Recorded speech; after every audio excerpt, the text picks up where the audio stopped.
Today's video was recorded on May 10th, 2022. This is the 16th in our series through the book of Exodus. So in this video, we look at what is a bit of a peculiar story from Exodus 17. And this is where the Israelites are attacked by a people group called the Amalekites. And the text tells us that Moses, Aaron, and Hur went up on a hill, and Moses held his hands with the staff of God in his hands up in the air. So we go on to learn that when Moses' hands were raised, the Israelites were winning the battle, and when his hands were lowered, they began to lose. So what is going on here?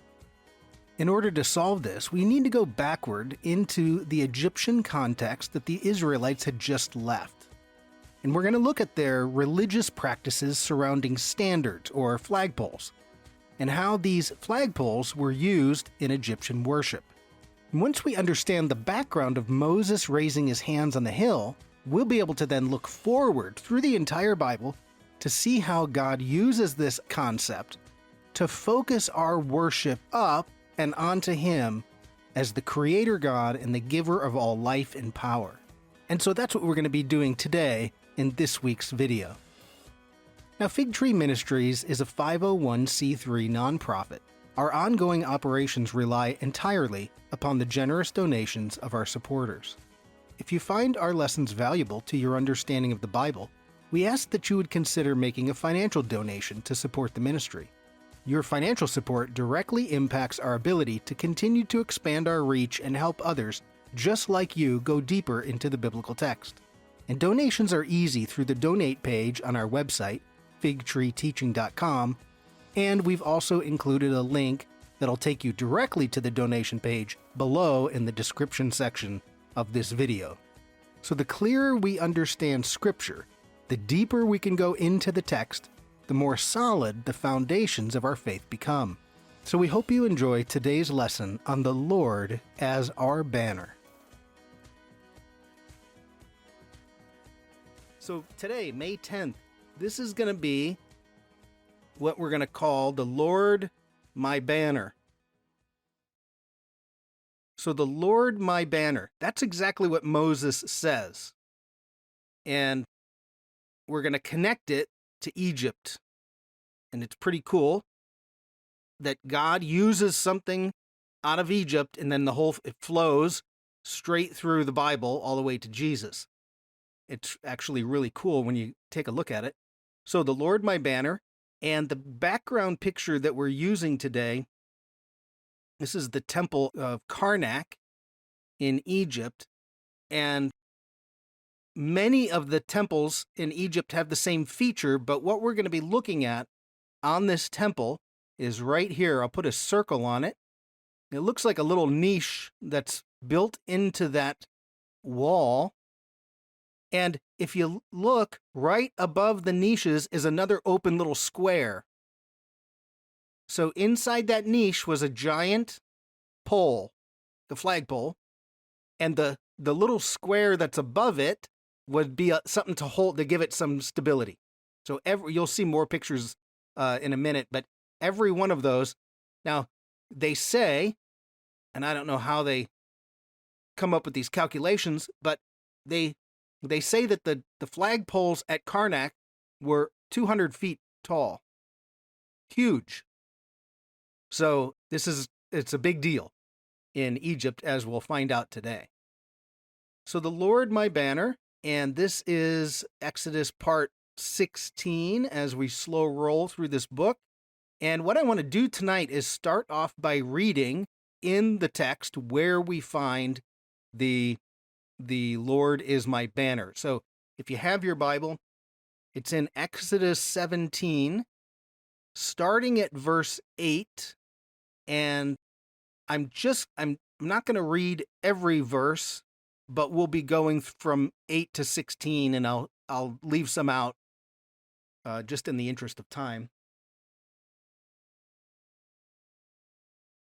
So the situation in Exodus 17, they've just left, they just went through the Red Sea, and they're immediately attacked by a group of people called the Amalekites. And we could go into a whole big discussion of who are the Amalekites and what does it mean? And God is not happy with the Amalekites if you read your both in Exodus and Deuteronomy. And so there's a lot on who are the Amalekites and why are they attacking the Israelites. So it gets pretty interesting. But they get attacked, and then something's going to happen where they're going to end up winning the battle. But it gets a little bit strange here in Exodus. So I'll start out in verse 8. So it says, the Amalekites came and attacked the Israelites at Rephidim. Moses said to Joshua, choose some of our men to go out and fight the Amalekites. Okay, that sounds normal. But then he says this, tomorrow I will stand on top of the hill with the staff of God in my hand. And right there, I think, now what is Moses up to? He's going to go to the top of a hill with the staff of God in his hands. All right, Moses, you know what you're doing, so let's keep going. So it says this. So Joshua fought the Amalekites as Moses had ordered, and Moses, Aaron, and Hur went up on top of the hill. As long as Moses held up his hands, the Israelites were winning. But whenever he lowered his hands, the Amalekites were winning. Now that's when it really starts to get like, what is going on here? Moses holds up his hands, and the Israelites are somehow winning the battle. And when he lowers his hands, the Amalekites start winning. So this is really the main, what is going on with what Moses is doing? Is it something magic that's happening? And the answer is no, but we have to understand something about what their understanding is coming out of Egypt, and then what Moses is going to say right here. So if you look down at verse 15, and I'm skipping over a little bit, they end up winning the battle, and then Moses is going to build an altar. So verse 15 says this, Moses built an altar and called it, the Lord is my banner. Because hands were lifted up against the throne of the Lord will be at war against the Amalekites from generation to generation. So that's where you see God's really not happy with the Amalekites. But this is what we need to focus on. The Lord is my banner. Why does Moses use that word? And then what does that mean? So if I just isolate verse 15 here, the Lord is my banner, and the word my banner is the Hebrew word nisi, and that means my. It's adding my banner. Banner is just nes. So the Lord is my banner, a nasi. Well, what's a nasi? What's a banner? Or what's a nes? So number one, so that's the text. What's happening when Moses is raising and lowering his hands? Why does he go up on a hill to point a staff up in the air? And then why does he call it the Lord is my banner? That's what we're going to try to answer. So starting at number one on your handout, we have to know something about the word for banner and the Hebrew word nes, N-E-S, we would pronounce it. So the Hebrew word that we translate banner there can be translated by maybe 6 or 7 or 8 different words. So it's got a little bit of a wider range, but they all have this similar meaning. So, for instance, a nes is a standard, an ensign, or a banner. And now if you think, in the ancient days, if you were fighting a battle, you would fight under the banner of a king or a general.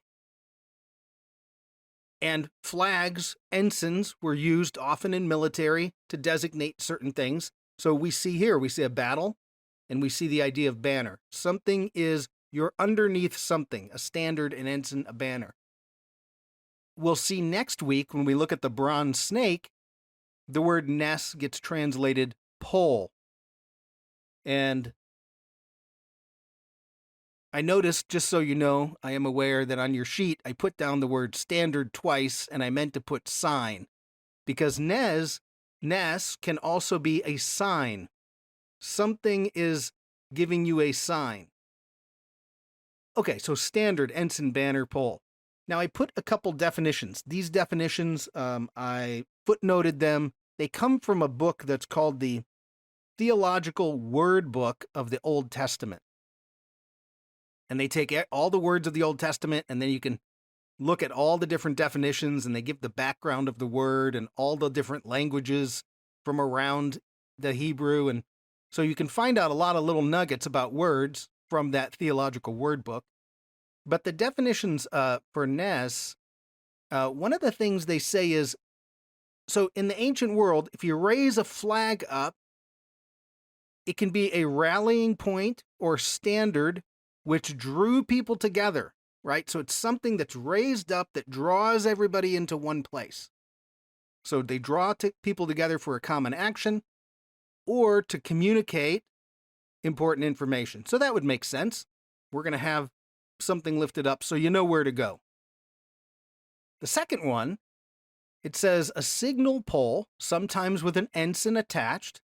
It could be raised as a point of focus. Now, this one's going to be important because the Egyptians did this, a point of focus. And a Nes is going to be a point of focus. It's going to be something that everyone's going to focus on. So that's an interesting one. And then the next one's even better, an object of hope. So imagine that there's something raised up that you focus your attention on that is also an object of hope. Can you imagine anything in your Bible that might fit that definition? So that's the idea of Nes, a rallying point or a signal pole of some sort. That's at least how it's used in the Old Testament. Now, let me show you something. The Hebrew Nes is associated with the word conspicuous. Something is conspicuously displayed or conspicuously lifted up. You can't miss it, is the point. So they're going to raise something up that you just can't miss. And then what's even cooler about this is the word Nes, not in the Old Testament, but in modern Hebrew, is the word for miracle. So a miracle is something that is on conspicuously displayed. And it's lifted up in a sense that gathers everybody's attention. Again, you can probably think of something in the Bible that is lifted up conspicuously so that you can't miss it and is a miracle. And that might be a Nes.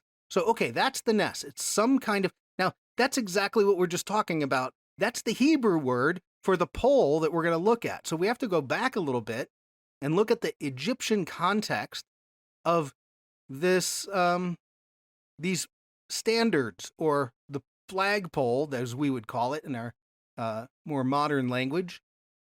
So what's the Egyptian context going on here? The Israelites just came out of Egypt, yes? I mean, by the time we're here with the Amalekites, it's been 20 days? It hasn't been long, 2 weeks. They've been 2 to 3 weeks they've been out of Egypt. So the entire context of how God's going to communicate, we got to look to Egypt, because God's going to use the things that they know to then communicate. So we're looking at this little area right here. That's where the little flag, the flag goes, that little niche. And the flagpole would go way up in the air, and then there would be, now it might be streamers, it might be a flag of the god, whatever god you're under, a flag of the pharaoh. So the flag represents something. It may be a bronze piece. It could be an idol. They do all kinds of things with these standards, but you would slide them in, each one of those, and you can imagine how dramatic from miles away, 200 feet in the air, you're able to see this. I mean, it had to be unbelievable to be able to see that. Now, the background for the Egyptians, they were nomads at one point in the distant past. So you're nomadically moving around the desert area. And what they would do is have somebody with a large pole standard up in the air with a flag on it, usually a flag of their god. So if you're a person wandering behind, where do you put your focus? It's almost like the pillar of smoke or the pillar of fire for God, leading them in the desert. You need somebody to lead you. The God is lifted up, and so your focus is on that God. My God leads me in the desert would be something that they would think. That's how you lead the people around. So you're underneath that banner. Then it comes into these temples. And same thing, we're now going to keep our eye on that banner as who our God is or where we're going to direct our praise. So that's the background of it. Let me show you a couple other places where they find them. This is called the temple at Edfu. And you can see, again, you have the niches built into the wall. Then above the niches, you have a couple different cutouts where they would reinforce that very tall pole. Here's another look at Karnak. And of course, you would have some kind of very tall pole with something at the top, a flag, a banner, whatever it is. And that would be... Now, here's it gets kind of crazy. I'm going to give you a couple resources in a minute. If anybody wants to go study this further, you can read about the Egyptian use of standards. They were commonplace within Egyptian worship. So they become objects of worship. One of the ideas is they're a repository for the power of whatever God they're showing you. So let me put up here, what do these things do? What's the point of having this flag? Well, first of all, it points you to the God or to the Pharaoh, because the Pharaoh is considered one of the gods. So the standard points up to the God. It represents the God in a way, and in their mind, and it became imbued with the power of the God. There are Egyptian depictions of the standards themselves fighting the battle, as if that flagpole becomes personified in a way as fighting a battle on behalf of Egypt. So there's tremendous symbolism. The symbolism is very deep, and the meaning goes very deep to the point where the object itself is worshipped. And you might think, well, first of all, you might think, well, that sounds crazy. But then, if you think about the psychological power of even a country's flag, the American flag, the Japanese flag, the Brazilian flag. Go to any national, soccer game in the world and watch what happens with the team's flag or the country's flag. I mean, the American flag to so many people is so much more than a piece of cloth with colors on it. It stands for a huge symbolism behind it, to the point where it is in some way venerated or even worshipped, where people would fight and die for that piece of cloth, the flag. So there's a deep psychological thing that happens when you get into the idea of a flag or something, where you might think, well, that's crazy, but, well, maybe not. Human beings are kind of drawn to that. But they ended up worshiping the standard. Now, God, of course, he's going to take this and say, no, I don't want you to worship the standard. I don't want you to worship the flag. I want you to worship me, the God who's behind that, right? It's going to point to me. But we'll see next week. The Israelites are going to turn one of these things that we call Nez, the Bible calls Nez, and they're going to turn it into an idol for worship. And that's the bronze snake. They put the bronze snake on the pole, which is the Nez. And then we find out later in the book of Kings that they're still worshiping it. They found the snake. It's still in the temple. So God doesn't want you to do that. He wants it to point to God, but not to go on to worship it. So there's a significant meaning behind these as you're coming out of Egypt. Now, here's the two references. I've mentioned this one before. It's called Ancient Egypt and the Old Testament by John Currid. And he has a whole section about the bronze snake and the worship of the standard, the use of standards in religious ceremonies or in the religions of Egypt. And then another one is Kingship and the Gods, a study of ancient Near East religion, Henri Frankfort. and he's got a section on standards. So that's just two places that you could go look.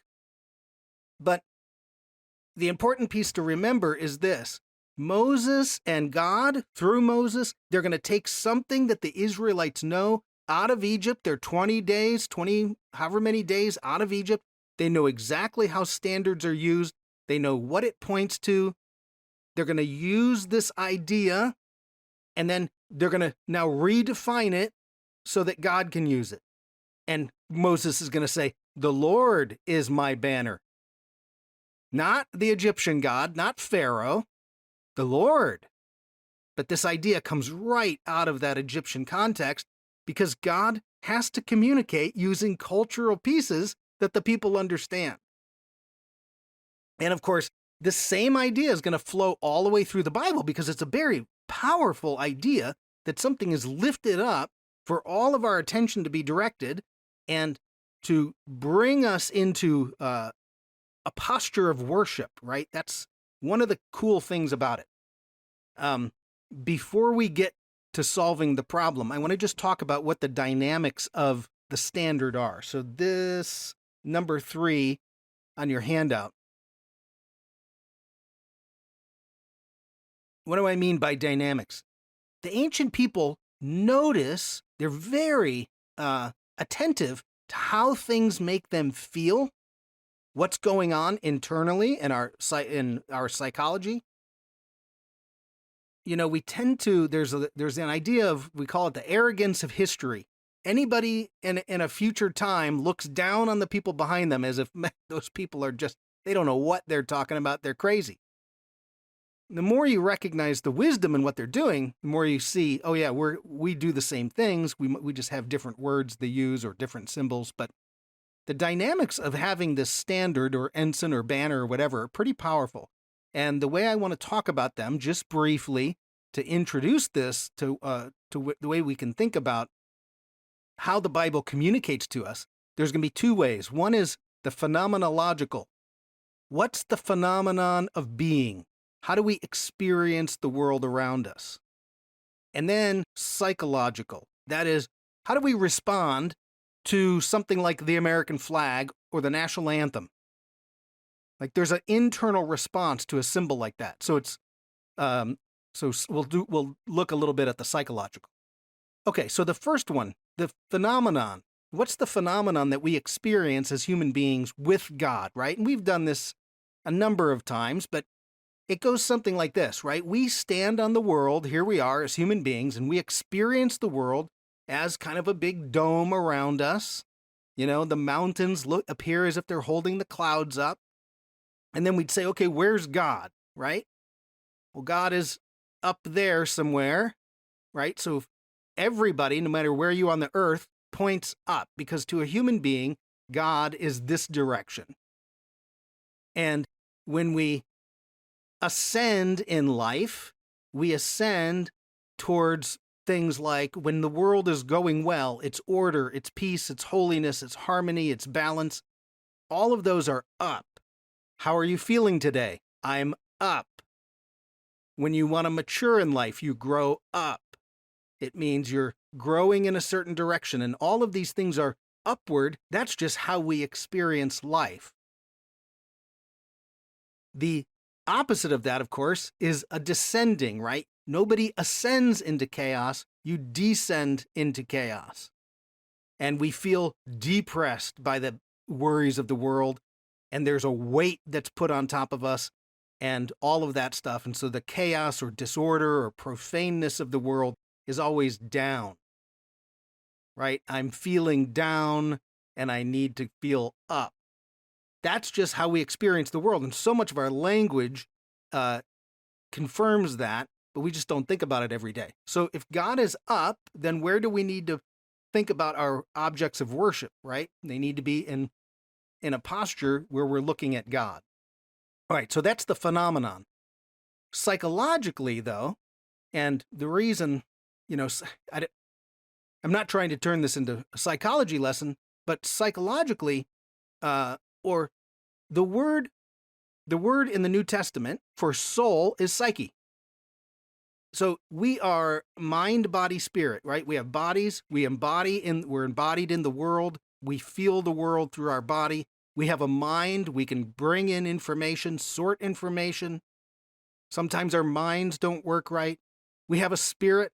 We're influenced by the spirit. So the spirit is very strong to influence our mind and our body. And they're all deeply connected within us. And we would today, in our modern language, call that the psyche, but psyche is an old Greek word for soul. And this is why we do rituals. We embody things. That makes the ritual more powerful. We can focus our mind in certain directions, right? Be transformed by the renewing of your mind, as Paul would say. So what does the Nes, if we're talking about the Nes, what does the Nes do for us psychologically? Well, most of the time in the world, we're kind of going through life looking at one level. We deal with all of the problems of the world because those are the things that are right in front of us. And then you go into some place that might be a religious area. For instance, in Egypt, the Nes, you build the Nes so that it's up. Because where's God to a human being? Up. Where's order and all the goodness? It's up. And so what we want to be able to do is orient ourselves. This is how you integrate mind, body, spirit to go then be focusing in an upward direction. Take on the posture of a worship to be looking up into the heavens. So that's what the standard does. And they get this. It causes your body to change. You know, when you see something big and grandeur, your body goes into a sense of awe and you kind of reel backwards a little bit. Well, that's a very powerful feeling in a religious experience. So our physical can affect our emotional and spiritual. So if you use the physical to your advantage. So, okay, the Nes causes us to direct our mind, body, spirit, our posture up towards God. And one of the great examples is go to church on Sunday. When you walk in the building, into the main sanctuary, where does your vision go? Where does your gaze? Most churches have a, very tall roof, and somewhere up in the front is a cross, right? And your gaze ascends. So it's naturally putting you into a posture of worship. In fact, the great cathedrals of Egypt, the great cathedrals in Europe, you walk in those great cathedrals and you see something like this. In which direction do your eyes go? Naturally, they go up. That's by design. They knew what they're doing. You walk in and suddenly the awe of this building and your eyes gaze up, and perhaps there's a cross up there or whatever it is that's going to draw you into the worship to be closer to God. That's what the cathedral's there for. So we still have this. We don't really think about it, but it's still part of our worship. And we'll get into more of what Jesus says next week, but the point is, this is all over the place, even in our worship today, but we just don't really think about it. So, for instance, I put this on your sheets, on the back, but I want you to think about what Paul says.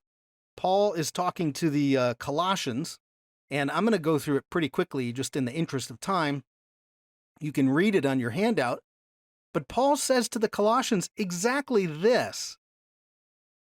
He wants them to focus their attention or spiritual gaze or whatever you want to call it upwards.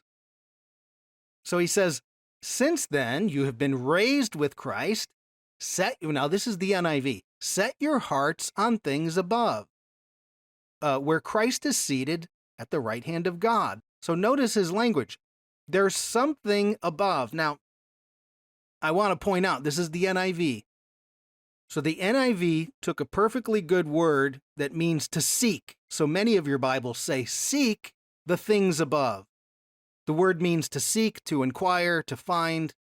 So the NIV took a perfectly good word, seek, and they used an idiomatic phrase, to set your heart on. So the word heart isn't actually in there. It means to seek. Seek the things above. Well, how do you seek your things above? Well, if we use a religious term, set your heart on the things above. Orient yourself towards God. Which direction is God? It's up. So seek the things above. Then Paul says, set your minds on things above, right? Set your minds, the word means to concentrate. Concentrate on the things above, not on the earthly things. Hey, you people in Colossae, stop focusing on all the nonsense that's going on with all the Greek religions around you, right? Set your minds on things above, not on the earthly things. And what Paul's saying is you have to orient yourself in the world to do this, to look up. And just as the Egyptians figured out that that's the posture of worship, well, it is in the biblical world as well. So that's what we need to do. That's the dynamics of why it's so powerful. Not only symbolism of, say, a nez, or a flag, that symbolism is powerful, but also that it engages our body, mind, spirit in a way that brings us into the posture of worship. So, what's going on then? Well, when we go back to the Exodus text, Moses is acting as a nez. Now, it's the Hebrew word nes, but he's doing the same thing that the Egyptians did. He's going to climb a hill. And when he gets on top of the hill, he's going to point his staff in the air. And who's he pointing at? God. Sometimes you think, well, there's something magic about the staff in the air, they win, the staff lowers, they lose. No. You point at God, and when Moses points up and the Israels look and see the nez, because the definition of a nez is to point you to God, or the definition of a standard right out of Egypt is to point you towards God. So the Israelites are battling with the Amalekites. They look up, they see Moses. Moses is pointing towards God. They turn their attention towards the God who's going to give you the power in life, and they start winning. Their posture changes. They start winning the battle. When they take their eyes off of Moses and they're trying to engage the battle only in their earthly power, if they're looking down at earthly things, they lower their gaze, they attempt to fight on their own, they lose the battle. So God's bringing this concept out of Egypt that the Israelites understand. He's communicating something about him. Hey, you see these standards all over Israel or all over Egypt. Now I'm going to explain to you who I am. I'm the God who's behind this. So when the symbol goes up, I'm your power. And this is a great lesson for any spiritual journey. If you happen to be going through anything difficult, like we talked about last week, you're going into the chaos of the desert. Maybe you're in life and you're going through something difficult.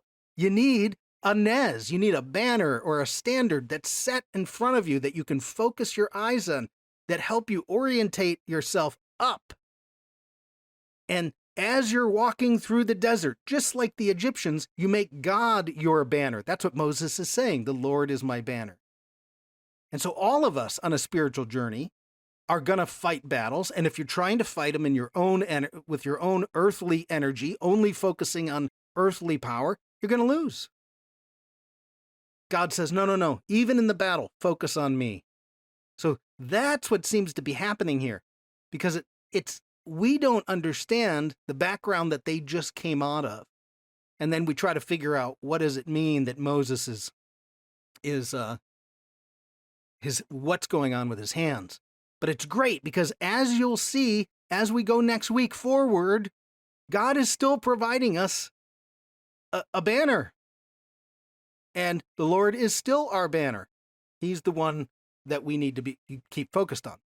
So, okay, let me show you one rabbinic interpretation and then we'll end, because this comes, well, let's see. It comes from the Mishnah. The Mishnah is a writing that was collected, gathered around the end of the 2nd century, so about 200 AD. But it extends backwards. Many of the rabbis that they quote, where the ideas come from, even predate Jesus, and we know that. So it wasn't gathered till after the Christian era, but we know it goes backwards before Jesus. So this is a rabbinic interpretation. It comes from the Mishnah, Rosh Hashanah 3:8, if anybody wanted to go look this one up. And I didn't put it here on the screen, but it's on your handout. And I'll just read it, but you can see this is the rabbis. They're looking at this story, and they're trying to decipher what's happening with Moses and his hands. So it says, "And it came to pass, when Moses held up his hands, that the Israelites prevailed. And when he let down his hand, Amalek prevailed." So you may ask, did the hands of Moses make war when he raised them, or break war when he lowered them? Rather, the verse comes to tell you that as long as the Jewish people turned their eyes upward and subjected their hearts to their Father in heaven, they prevailed. But if they did not, they failed. So this is exactly what Paul's talking about, what I was talking about with the phenomenological aspect. How do you turn your eyes upward? Well, that's an abstraction of me taking on a spiritual posture. You subject your heart to God, and what happens? You start winning the battle. And I think that's one of the great lessons that comes out of this story, because we're all going to go through battles and difficulties, and we need to find ways to remind ourselves to look up when we're in a battle, because God is the power that we need in that chaos. So that's just an interpretation that comes out of, if not the time of Jesus, very close to the time of Jesus. And that's exactly what I mean by when we turn our posture upward. So, okay, hopefully now, well, hold on. Let's do a review. So what did we start with? Well, the Nes. It's a conspicuous standard, a flag, an ensign, a pole. There's something on the pole that brings your attention, that gathers you together. It perhaps could be an object of hope. You can't miss it. It's something that gets your attention. The context is right out of Egypt, and their idea of we're actually worshiping the standard itself as the embodiment of the power of the God it represents. But the standard orients our gaze upward, right? It points us towards the God whose power that we're going to rely on, and that's where we get our power from God. So you can see God takes something the Egyptians use, and now he's going to repackage it and reuse it for himself. So next week, as we move forward, what we're going to do, or not next week because we have next week off, but the week after that, we'll do a quick review of Egypt and Moses, because that's where we are. The next time you see the Nez show up, it's the bronze snake. They're getting bit by snakes, put a snake on the pole. As they look up, they're healed. And you get the same interpretation from the rabbis. It's not the snake. It doesn't have special power. It's the God behind the Nez. It's pointing to God. And as I mentioned earlier, they keep the bronze snake and they keep worshiping it as if it has power. And God says, don't do that. Then we find out, and we'll do this next week, in Isaiah, he says the Messiah is going to be a Nez. The Messiah is a banner for the whole world. He's going to be lifted up, and the whole world's going to gather to this Messiah. And then the word there is Nez. That's in Isaiah. And then, of course, we finish next week with Jesus. Jesus, Nessi. Jesus is my Nez. Right? The cross is lifted up, and we gaze upward. And when we're in the battles of life, where should we place our gaze? At Jesus. Set your eyes on Jesus. It's just a powerful how God uses this idea. Comes naturally to a human being, but then, Jesus says, no, that's me, and I'm going to be that for the whole world. So, okay, the Lord is my banner. I should have actually typed it Nissi, Nissi. That's how you say my banner, but Nez is banner. So, okay, that's week 1, and we'll do it again in a couple weeks. Hopefully, though, that gives you a little bit of a different way to read that story in Exodus that you may have read your whole life and never knew what to do with. It's all about us understanding the context in that Hebrew word Nez. Thanks for joining us under the fig tree for today's lesson. If If you like this video, be sure to hit the like button below. And make sure you subscribe to our YouTube channel and hit that bell to be notified every time I upload a new lesson. You can also check out more teachings here at our YouTube channel or at figtreeteaching.com and enjoy learning about the sweetness of God's Word.